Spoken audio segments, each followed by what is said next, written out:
4:02 p.m. Let's go ahead and get started. Hi, everyone. My name is Ted Clement, Executive Director of Save Mount Diablo, and welcome to our Nature Heals and Inspires Zoom series. Understanding that nature is the ultimate foundation for our long-term health and well-being, we developed a free public education Zoom series entitled Nature Heals and Inspires to help our communities understand that nature is a critical part of the solution to working through these difficult times where high rates of depression are being reported. In a study of 20,000 people by the European Center for Environment and Human Health at the University of Exeter, it was found that people who spend at least 2 hours a week outside in nature, either all at once or spread over the week, were substantially more likely to report good health and psychological well-being than those who didn't. Beyond health and psychological benefits, going outside to reconnect with nature will help address what I believe to be the most serious environmental threat facing our planet. After studying and working in conservation for over 3 decades, I've come to realize that the most significant threat to the environment is the lack of meaningful connections between people and nature, which results in us lacking the love and will required to fully address major environmental threats like the climate crisis. Thankfully, nature is a spiritual portal where if we quietly and respectfully enter it with open hearts and open minds, we will be transformed for the better, and in that lies our hope for salvation and survival. Our Nature Heals and Inspires Zoom series started in April. To date, we have delivered about a dozen presentations by an amazing group of experts exploring this topic of how nature helps inspire and heal us, even amidst this period of cascading crises. And through this exploration, we have been getting important clues on how to realign ourselves and our culture with the natural world of which we are a part of. Today, we have a special gift of gratitude and inspiration for you, our Save Mount Diablo supporters. The latest presentation in our series entitled Ecopsychology and How to Reconnect with Nature by Darlene Derose. Today's presentation is part 1, and part 2 will be on November 11th at 4 p.m. Darlene is an ecotherapist, and she and her husband Dave are longtime Save Mount Diablo volunteers and supporters. She is incredibly thoughtful, and we are very grateful to have her here with us today. Thankfully, because of your wonderful support, Save Mount Diablo continues to work hard to uplift our communities with our usual land conservation work, along with additional efforts like our Nature Heals and Inspires Zoom series and our weekly lighting of the beacon atop Mount Diablo on Sunday after sunset until sunrise on Monday so that we can thank our heroes, come together, and collectively lift our eyes to the light in nature. It is worth mentioning that this past Sunday when we went to light the beacon, it had operating problems. So our team went back and fixed it yesterday so it can shine brightly again this coming Sunday. Together, we will continue to do great things to protect the ultimate foundation for our long-term health and well-being, nature. Darlene, I want to thank you for your incredible work and for providing this gift of gratitude and inspiration to our supporters. Please take it away, and I hope you all enjoy. Thank you. Great, thank you. Thank you, Ted. And thank you to everyone on the call today for joining us. It's truly for me a pleasure and an honor to share my work. I want to start by talking about the origins of this particular series. This talk originated with a spring 2020 presentation called Nature Heals. And the primary focus of that talk was scientific studies that are emerging and have been emerging now for years about the healing benefits of nature. At that time, we were talking about 4 main healing benefits that the science has revealed. 1 is physical benefits, 2 is social benefits, 3rd is psychological benefits, and finally, spiritual benefits. So when Ted and Save Mount Diablo asked me to do another talk, I agreed. But I asked if I could take the work deeper into places that very few people talk about. We've become very much more comfortable talking about the scientific evidence for nature's healing benefits, but I want to take us into some new terrain. So where this talk is going to differ is that we are going to follow 4 principles that have been put forward by a man named Andy Fisher, who is a psychotherapist and an ecotherapist, and talks a lot about really the essential elements of the reconnection. And we're going to broaden the science that we've talked about in unexpected ways. We're going to move away from the science of human healing in nature and move towards emerging findings in the areas of plant intelligence. We're going to add to the science. We're going to add botany, quantum physics. We're going to move beyond the science into the fields of philosophy, psychology, ecology, and spirituality. So this is not necessarily a mainstream topic. What we're going to be talking about is a very unique way to view the world and our human place within it. So hold on. Are you ready to change the way you look at the world? Are you ready to think about the world and the natural world in a manner that's very, very different than the way we have talked about it to date? We're going to be talking about plant intelligence, which seems kind of far out there for a lot of people, but not so, as you'll find out. And we're going to talk about theories of plant consciousness. You may be really challenged with some of this material. Some of you may be comforted with this material, but in any event, you'll be starting to see things a little differently.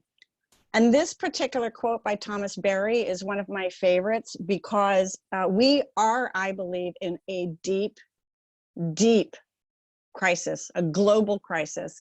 And Thomas Berry wrote, "The deepest crises experienced by any society are those moments of change when the story becomes inadequate for meeting the survival demands of our present situation." So let's start facing the crisis and looking at the demands. The 4 tasks. Andy Fisher promotes what he calls radical ecopsychology. Radical means something to many of us, but in his languaging, what it means is getting back to the roots of ecopsychology. And one way to understand his work is to understand that he thinks about levels of thinking. So level 1 thinking was actually the presentation that I did in the spring. The question of level 1 thinking is, how can nature heal me? Some criticize this level of thinking because it's too one-sided, it's too focused on humans.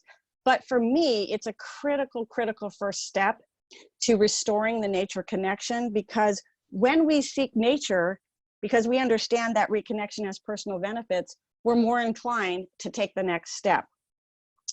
Fisher pushes us actually to what's called level 2 thinking. And level 2 thinking says, how can I have a relationship with nature? And this is where we're going to be challenged in the way we've thought about nature, and it's going to challenge us to commit to different practices than we have had. So what are those 4 tasks to healing? Fisher promotes them in this order: psychological healing, a psychological task, the philosophical task, the critical task, and the practical task. Today, we're going to be talking about the psychological and the philosophical tasks. And then the talk that Ted mentioned that's going to come in November, we'll be talking about the critical and the practical tasks. So what is the philosophical task? For me, we have to start with the philosophical task because we have to breathe life back into the natural world before we can engage in anything else.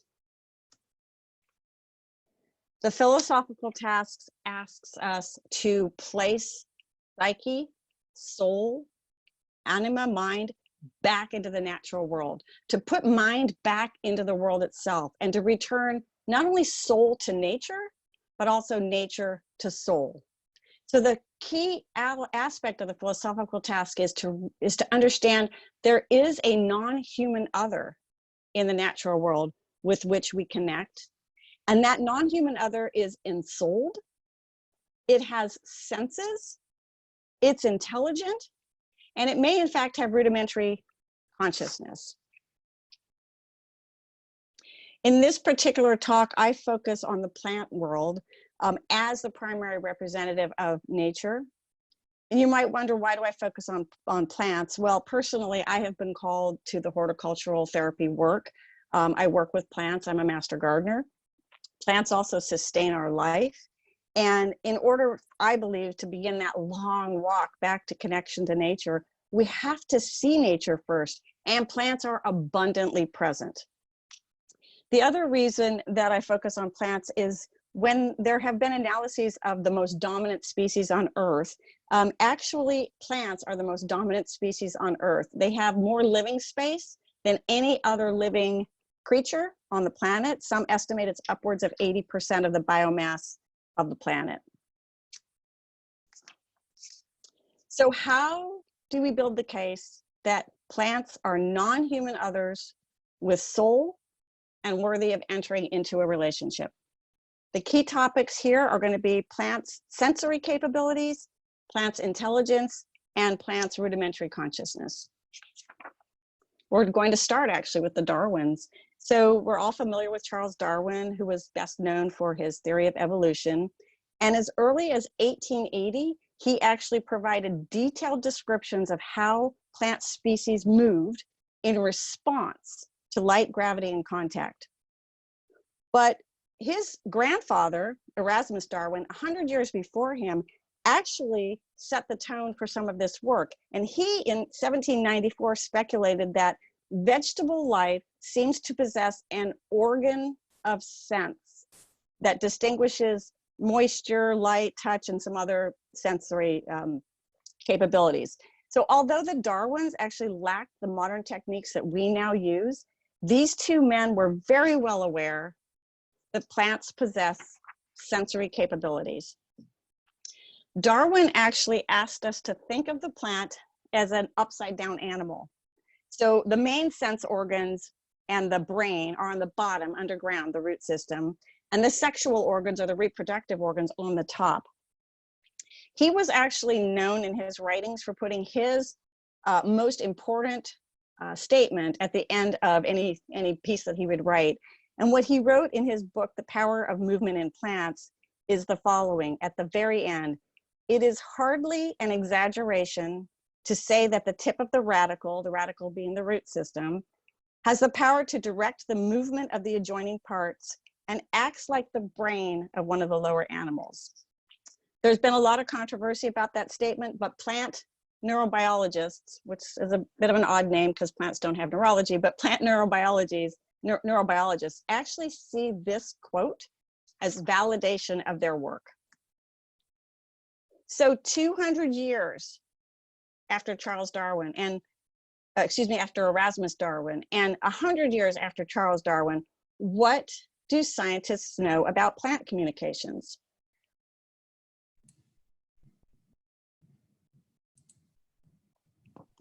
All right, I'll just follow your slides. So we've gone through Richard Carbon. Why don't you go on to the next slide? Thank you. So essentially what Carbon says is that communication occurs when a sender emits a cue, and that is perceived by a receiver. And then the receiver processes the information in the cue, and he or she or it determines a response. So communication happens when a signal is sent, it's received, and it causes a response. And we'll discover as we go forward that plants send, receive, and respond to cues in the environment all the time. You go to the next slide.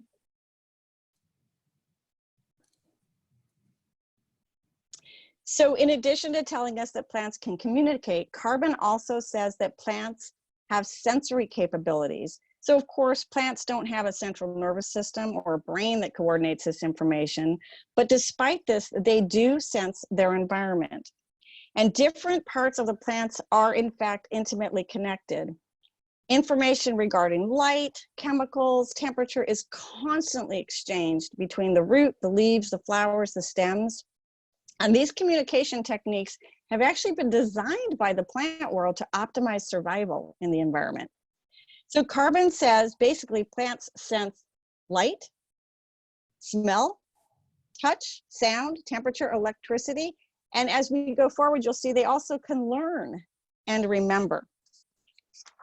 You can go on to the next one. So we're going to take these one at a time. Can plants see? Well, plants monitor their visible environment all the time. So first of all, what does it mean to see? The Webster Dictionary says seeing is really when light stimuli is received by the eye and it's interpreted by the brain and constructed into some representation. But for plant vision, let's call it light stimuli received by some plant part. Next slide. So plants have to see light to survive. Light is food, and it is a cue for growth. They also, by the way, see a larger spectrum of light than we do. So how is light food? We kind of all know that, right? Light is food during the process of photosynthesis. Plants use light to turn water and carbon dioxide into sugars. But how is light a cue for growth? Well, blue light for a plant tells a plant what direction to grow. And because plants are rooted in place, they can't get up and move around. They have to know where the light is and grow toward it. Red light tells plants when to sleep and when to grow. Plants also use light to find out that there are competitors around taking the light, and they also use that information to give signals internally to the plant structure to know how to respond. Next slide.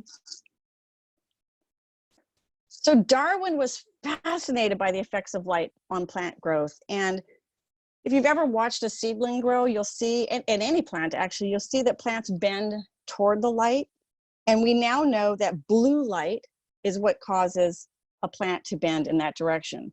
But how do plants do this? What's the mechanism by which they do it?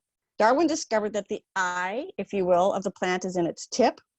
And when the light hits the tip of the plant's shoot, it sees the light and it transfers the information to the plant's midsection and tells it which way to bend.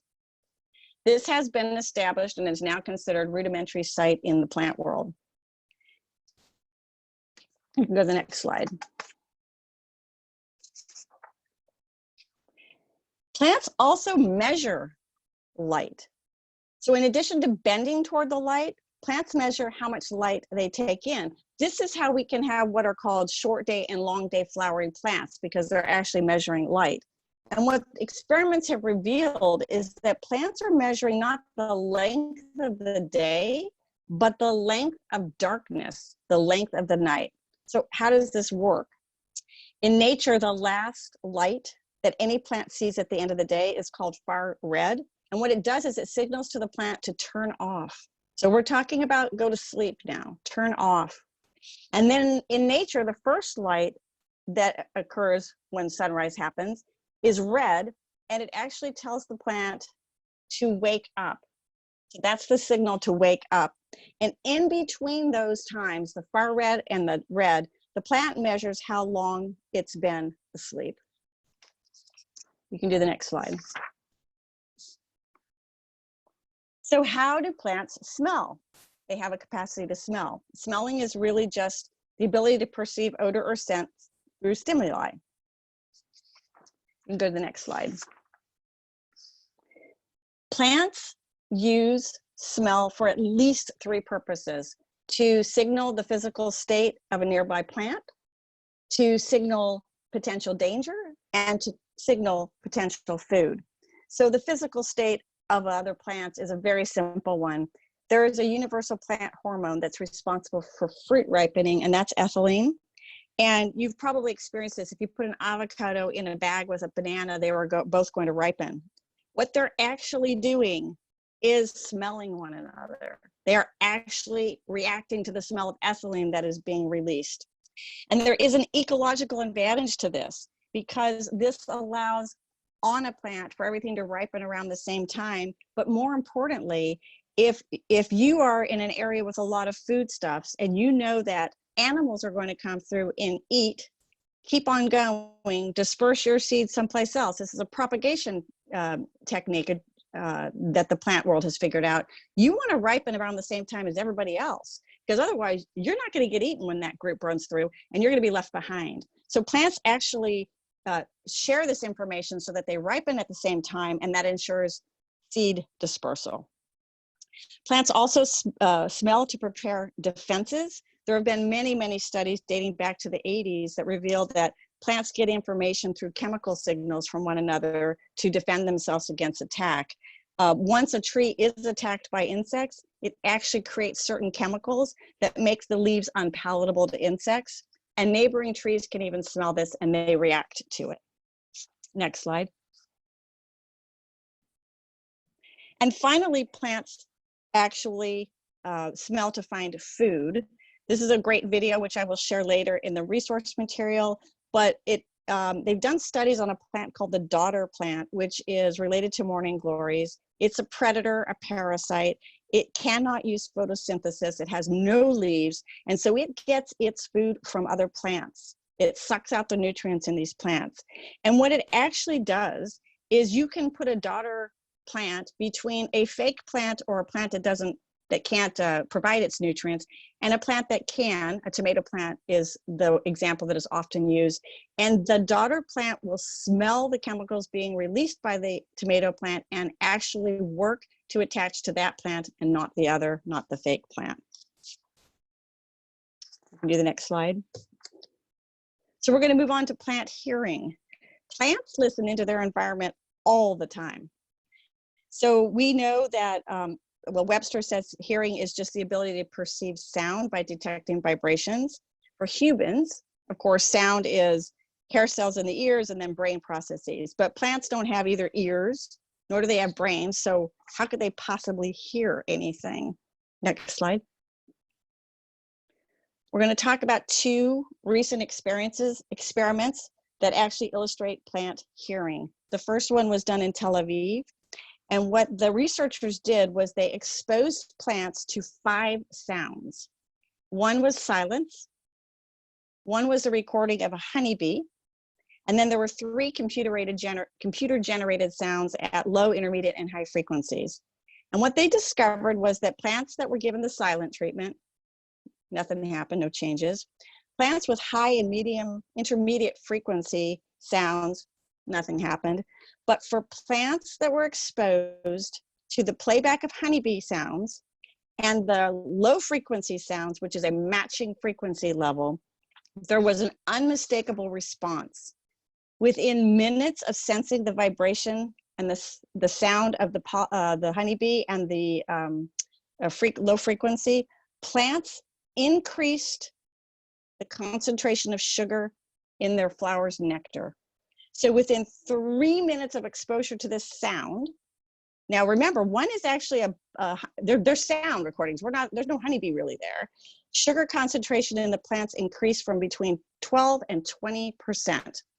So effectively, the flowers are serving as ears, and they picked up the frequency of the bees' wings, and they basically tune out all irrelevant sounds. The second experiment looked at underground hearing, and there's a researcher by the name of Monica Galliano, who's from the University of Western Australia. And she was asking the question, can roots hear water underground and choose the direction that leads them to that actual sound? She did this experiment with peas in a maze. She put water inside of a tube, a pipe. She wrapped the pipe up, and she did not allow the root system of the peas to access the water. So we're working just on sound now, not moisture. And the roots of the peas actually led and tracked towards the sound of the water, even though they could not reach it.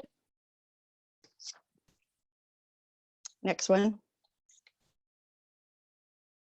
There isn't yet definitive information about how plant hearing works, but there are some intriguing studies that seem to suggest that plant roots make clicking noises, and those noises are actually transmitted through the soil. Next one.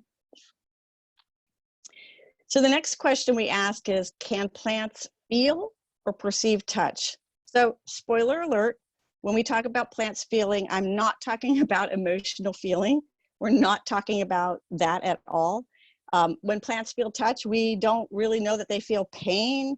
They don't get depressed. As far as we know, they aren't anxious. But clearly, feeling is the ability to perceive touch or physical sensation. And that is, in fact, what plants do. Next slide. So researchers know that plants know when their branches are swaying in the wind, so they can feel the wind.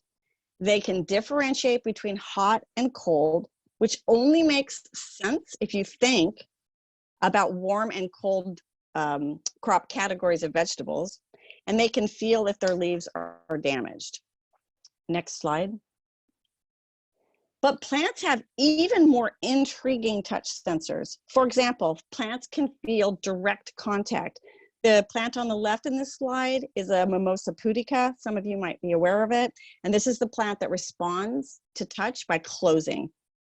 The plant on the right is just a vine growing up a fence. And actually it reacts to touch by adhering to the support. It actually can feel that there's a support network there and adheres to it.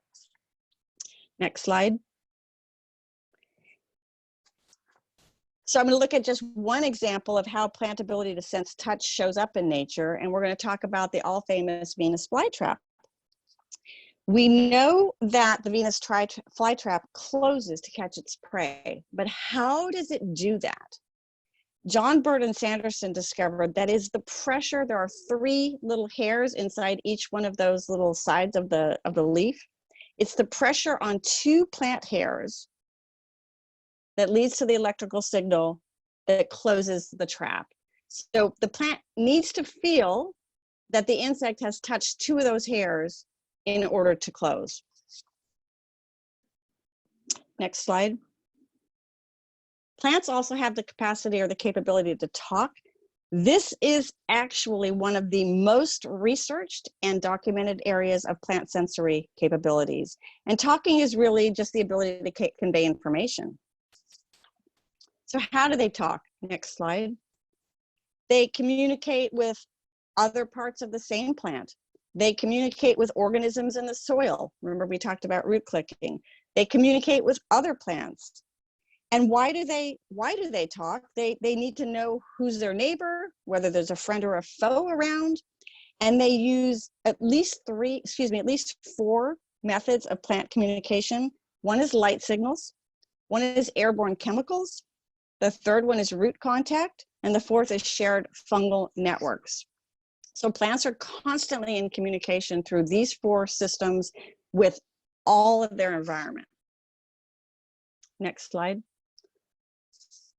So if we accept that plants have this ability, sensory capabilities and ability to communicate, we may next want to turn to the concept that plants also have intelligence. And if we can get there, we start building the case that they're worthy of being viewed as having a soul and being in relationship with. And if we can complete that thought process, we're well on the way of the philosophical task. So we're going to follow the same method we've done with all the senses, and we're going to start with what is intelligence. Next slide.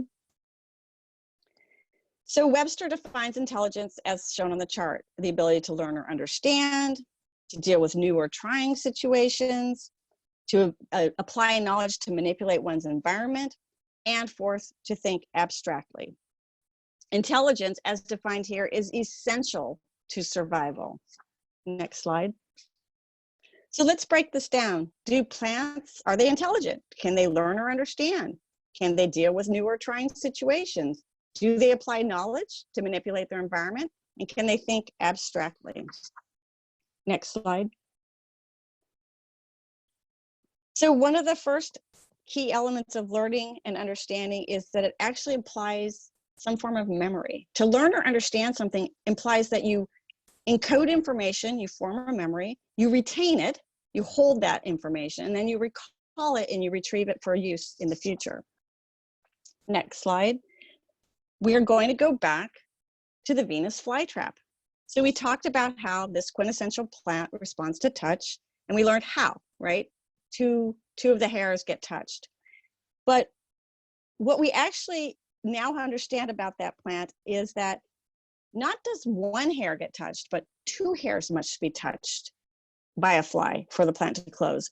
So the plant registers when 1 hair is touched, it remembers that it's been touched, and it waits for a second hair to be touched before it closes. This is happens with the electrical charge within the plant body, which is very much what happens in human bodies.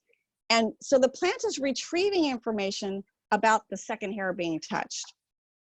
That is considered one form, rudimentary that it is, of memory. Next slide. So we say they can remember, but can plants learn? This is a fascinating experiment that was done, again, by Monica Galliano, who I spoke about a few moments ago. We met the Mimosa pudica plant earlier. We talked about how it responds to touch. And what she actually wanted to know was, can a plant learn to ignore a stimulus because it realizes that it's not going to cause it any harm? So what she did was she actually took these plants, she dropped them, so caught them at the bottom, obviously, and then tested their ability to learn that they were not in any danger. The first go around, she actually took 16 plants. She dropped one in the morning, one in the afternoon. Every time she dropped them, they closed in response because it's a protective measure to close, and nothing changed. So then she actually taught them in her language. She took 56 plants and she dropped them up to 60 times a day. After 4 to 6 drops, the plants stopped closing their leaves. They realized, they remembered, and they learned, this isn't a danger to me, and I don't need to use up that vast amount of energy that it would take to close up my leaves. I can ignore this event. There was a lot of criticism about this particular experiment. People said, oh, they just fatigued, the plants didn't learn anything. So she said, okay, we'll keep going. So 3 days, she would take off for 3 days, and then she dropped them again, and the plants once again did not respond to the stimulus. So the argument was, okay, they're still fatigued, they probably just couldn't bring up the energy to close. So she actually repeated this test after 28 days, and those plants that had learned not to close up did not close up once again. So her finding was that although plants don't have a brain or a nervous system, they can still learn. Next slide. The second test of intelligence is the ability to deal with new or trying situations. And Richard Carbon claims that there's no question plants actually sense the position of competitors, they forage for light, they look around the surrounding environmental conditions, they then decide what their resources are, and they select an appropriate response. And on the next slide, we will see that the most obvious, you can go to the next slide, the most obvious way to think about that is if you look at how a root finds its way in the soil. Roots are constantly making choices about where to go in the soil. They're assessing the circumstances. Simple example, if you're in rich soil, roots tend to branch and grow quickly. If you're in nutrient poor soil, roots go deeper, seeking better soil. So you can see that the root actually assesses the environment around it and then selects a response. Next slide. That's called Bocchilla trifoliolata. Hopefully I didn't kill that one. It lives in Chile and Argentina. And in 2013, a botanist discovered this plant literally mimics the leaves of other species. So when this plant finds itself in new environments, it can completely different. That same plant can change the shape of its leaves several times, depending on which species is closest. So this is a plant that's making a real-time assessment of what's around it and modulating the expression of its genes in a way that has never been before seen. People have asked, why would it do this? Well, if you think on an evolutionary basis, this is protection. This is a way to fit in, be protected from harmful insects. And if it's near a poisonous plant, it will shift to a poisonous plant, even though it's not poisonous, and then it will not be harmed. Just as an aside, researchers don't quite know how it's done, but they know that it's doing it. Okay, the next slide. The third test of intelligence is, do plants apply knowledge to manipulate in their environment? Well, this skill requires that plants use resources around them, manipulate the environment. So Richard Carbon says again, they sense their environment and they respond. They process their information and behave intelligently. They figure out where water is, where nutrients are, and they seek them. And they actually respond to their own. Just a way to think about how plants manipulate their environment is to think of what they do with pollinators. You can go to the next slide. So plants call in pollinators, right? They entice them by offering nectar and pollen. If that's not manipulation of your environment, I don't know what is. They also send out predator warnings to other parts of themselves and their neighbors. So they're saying to plants around them, predators, predators, warning, warning, put up your chemical signals. And they also create relationships underground. Next slide. The fourth test of intelligence is the ability to think abstractly. There is actually no evidence found at this time, but we can always hope that there are some abstract thinking plants out there. So we can go on to the next slide. And before we leave the philosophical task, let's just push briefly into plant consciousness. And we're going to talk just a little bit about how scientists and philosophers have made the case that plants are non-human others with rudimentary consciousness. Next slide. So you may be sitting out there and saying, whoa, what? Plants have consciousness? Okay, wow, really? Well, what is consciousness in its most rudimentary form?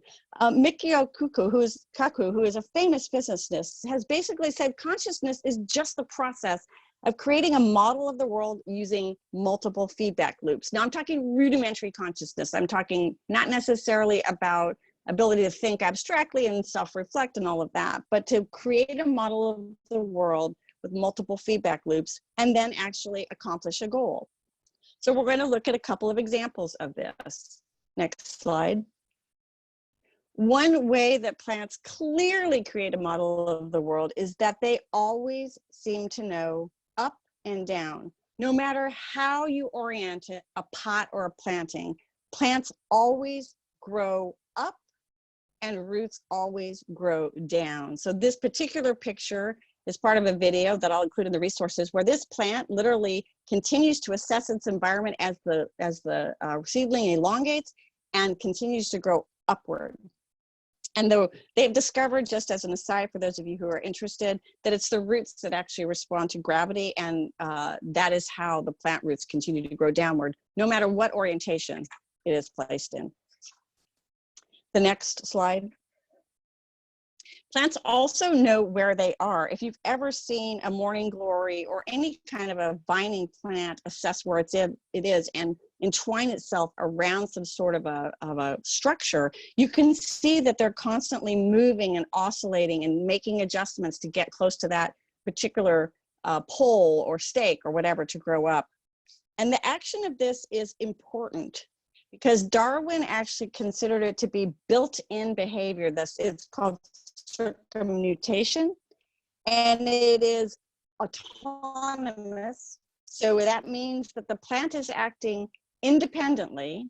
Just let that absorb for a moment. The plant is acting independently, autonomously, and it is also endogenous. It happens from external stimulus. The pole doesn't say hello from inside the plant. And Darwin said these are movements that are actually common and driving for all plants. You can go to the next slide. So there's a book called What a Plant Is, and the author is Daniel Chamovitz, and he claims that plants actually do have procedural memories, which you would understand now from some of the things we've talked about. And that actually puts them into the lowest rudimentary level of consciousness, shown on this graphic as anoetic consciousness. So this is not saying that plants can talk or in the way that we are, but they do have the ability to sense and internal stimulus. You can go to the next slide. So we're going to move now into the psychological task. You can go to the next slide. The psychological task is actually to acknowledge and to better understand the human relationship with nature as a relationship. So first, we have to stop looking at nature as a realm of objects, resources, or scenic vistas for our pictures.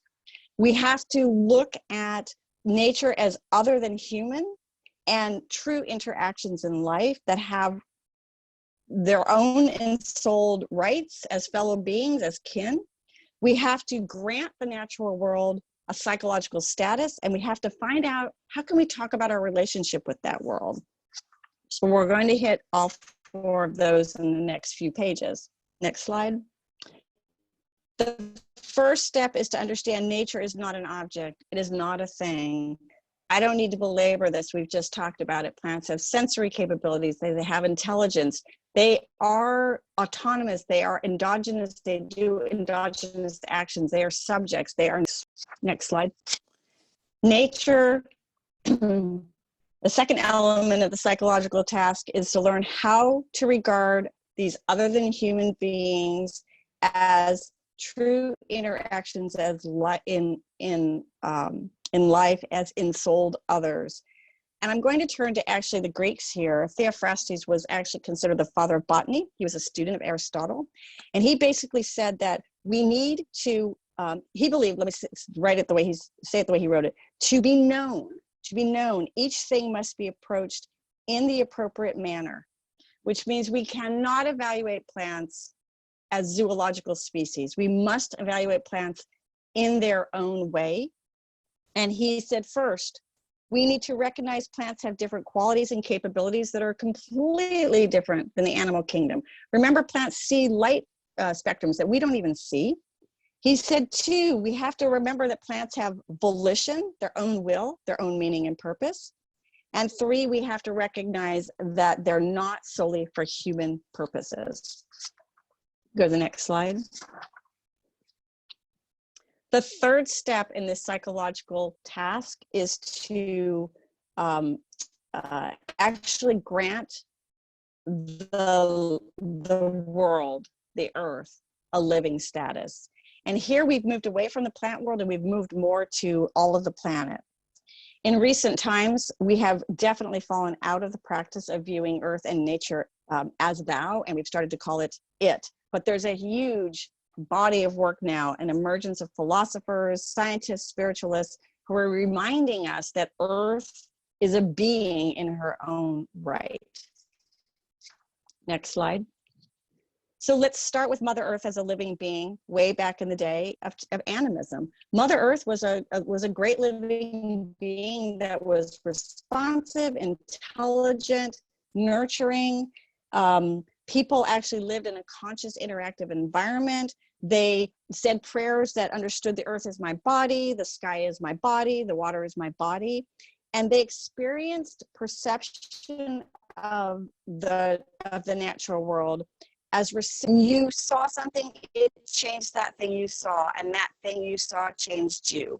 And interestingly, this is what quantum physics tells us, right? That the nature of reality arises by virtue of the viewer. So in early animism and quantum physics. The next slide. The Greeks sort of agreed with this ancient wisdom, but because they talked about Greeks, gods and mythology, they described it a little differently. Planet Earth was Gaia. She was the first Greek goddess, and she created herself out of primordial chaos and basically personifies the entire ecosystem of planet Earth. So this female god was Earth. Next slide. James Lovelock published his theory of the Gaia hypothesis. And in it, he called the Earth a superorganism, a self-regulating organism, and that organisms co-evolve with their environment. So we influence the Earth and the Earth influences us. And if you think about this regulating, self-regulating system, stop for a minute and ask yourself, how can an entity self-regulate if it doesn't have some self-awareness? There has to be some understanding that things are out of balance in order to re-regulate. Next slide. And spiritualism, you can go ahead and advance. Thich Nhat Hanh, for example, he wrote a book called Love Letter to the Planet. And if you've never seen it, I highly recommend that you take a look at it. And he really writes in ways that acknowledge that Mother Earth is a being in her own right. Next slide. So finally, in the psychological task, now that we've recognized that inner and outer are linked, we have to find a way to talk about this human nature relationship that doesn't set us outside of it and clarifies how we relate to it while we're still embodied part of it. This is really complex work, folks. It's really difficult work to think in these ways because our inherited thinking is that nature is an it, it's an object, it's out there. And what this task is calling us to do is recognize that it is part of who we are and we are part of who it is. So what are we? Next slide. So we face this tension between unity. Are we differentiation? Are we guests on the planet? Which way are we? Are we both of these? How do we reconcile this? So ecopsychology is actually, we are our nature. And that part of the task is to understand where the psyche truly is. And it is in the natural world. If you can advance to the next slide. So the psyche for ecopsychologists can't really be understood as a distinct dimension separate from the natural world. Our psyche and nature's psyche are one and the same. And that genuine sanity is grounded in the reality of the natural world. That our ecological crisis actually signifies that we've broken from reality. And that the root of our crises has to involve reconciliation psychically with the natural world. Next slide. So others have written about this before, ecopsychology. Jung said that basically our psyche is part of nature, that the collective unconscious, he wrote, is identical with nature. And he wrote that the collective unconscious is the pre-conscious aspect of things on the animal level. Next slide.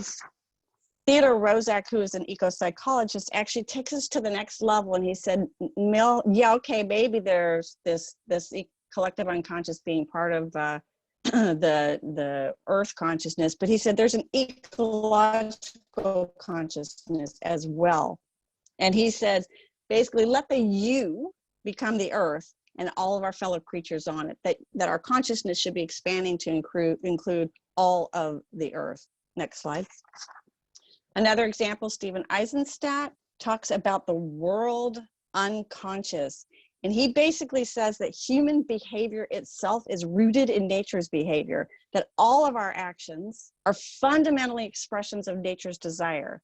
So what's being asked of us currently, he would say, is that we are now creating an alignment between the soul of nature and the soul of individuals. You can go to the next slide.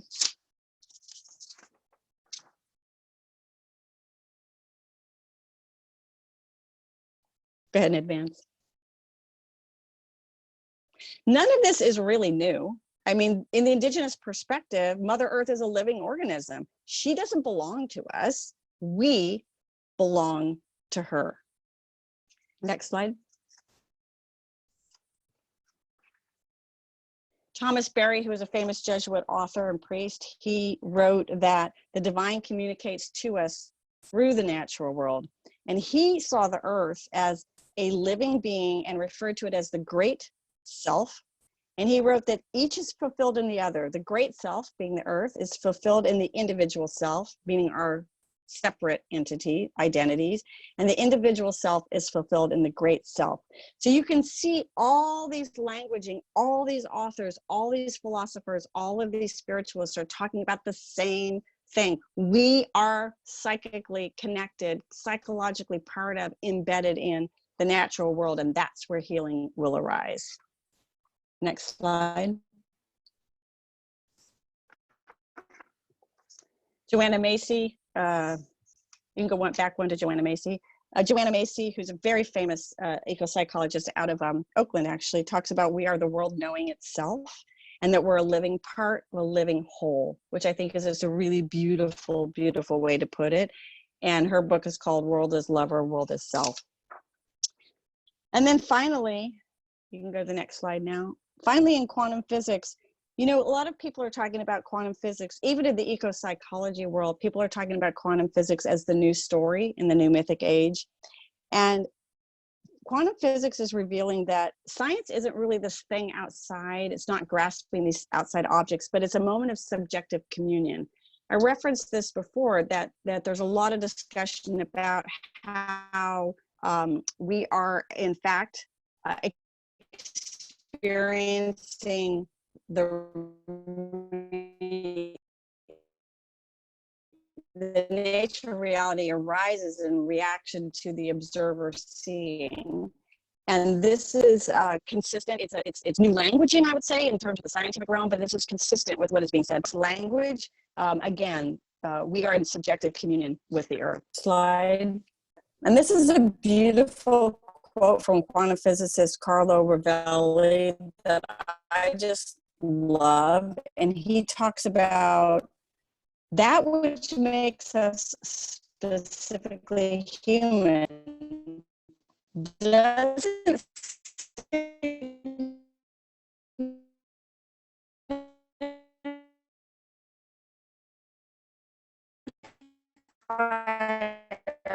separation from nature.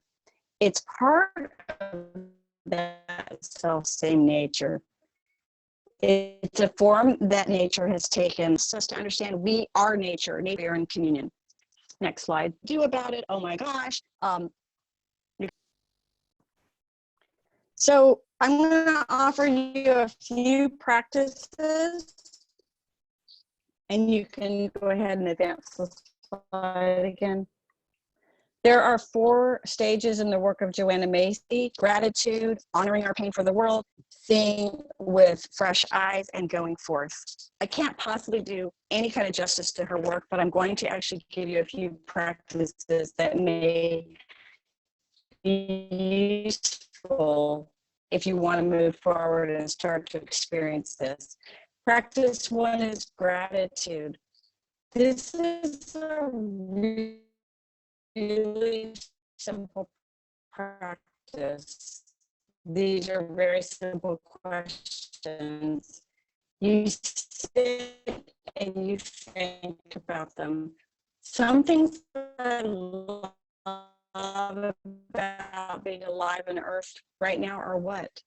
A place on Earth, natural place that was magical or wonderful as a child was what? These are gratitude practices that connect us psychically with our natural surroundings. Next slide. You can advance the slide. She's ready. The second practice is when I working on an urban farm in East. I actually asked them to go being, and have you always been there? Where did you come from? Who comes to visit you? What have you seen in your life? This was a very powerful practice that people really, really took to. And I told them, you know, don't expect to have like the sounds of our language come back at you, but you will have a sense of understanding that you are looking at and being part of the natural world. Next slide. The third practice is deepen your relationship to a place. Pick some place that you can adopt.